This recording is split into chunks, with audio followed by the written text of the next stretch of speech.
నాయకుడంటే ముందుండి నడిపించేవాడు, పక్క నుండి ప్రోత్సహించేవాడు, వెన్నంటి కష్టం రాకుండా కాపు కాసేవాడు, భయం కానీ పక్షపాతం కానీ రాగద్వేషాలు కానీ లేకుండా ప్రజలకు సేవ చేసేవాడు.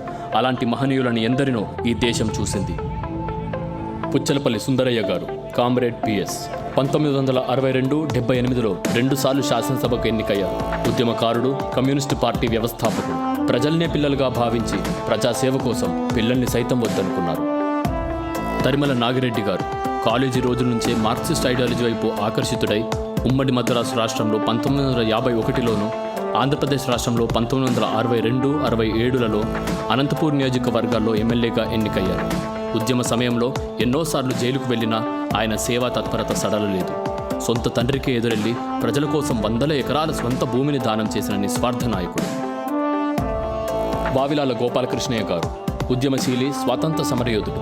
సత్తెనపల్లి నియోజకవర్గంలో 1952 నుండి వరుసగా 4 సార్లు ఎమ్మెల్యేగా ఎన్నికయ్యారు. ప్రత్యేక ఆంధ్ర ఉద్యమంలో క్రియాశీలకంగా పనిచేశారు. 4 సార్లు రాజకీయంగా పదవులు ఉన్నా ఉన్నది పోగొట్టుకున్నారే తప్ప ₹1 అక్రమంగా ఆర్జించలేదు. గుమ్మడి నర్సయ్య గారు 5 సార్లు ఎమ్మెల్యేగా గెలిచినా కారు లేదు, బంగ్లా లేదు, తన సొంత భూమిలో వ్యవసాయం చేసుకుంటున్నారు. నిస్వార్థంగా సేవ చేయడమే నర్సయ్య గారి ధ్యేయం. ఇప్పటికీ ప్రజా సమస్యలపై పోరాడుతూనే ఉన్నారు.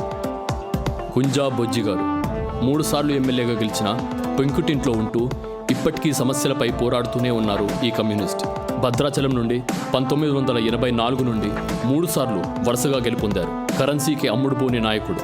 ఆస్తులు పెంచుకోవడం కన్నా ఆశయాలకు కట్టుబడి ఉండడమే మిన్నా అనుకునే నిస్వార్థశీలి. వీరితో పాటు ఇంకెంతో మంది ప్రజానాయకులు మనకు సేవ చేశారు, చేస్తూనే ఉన్నారు.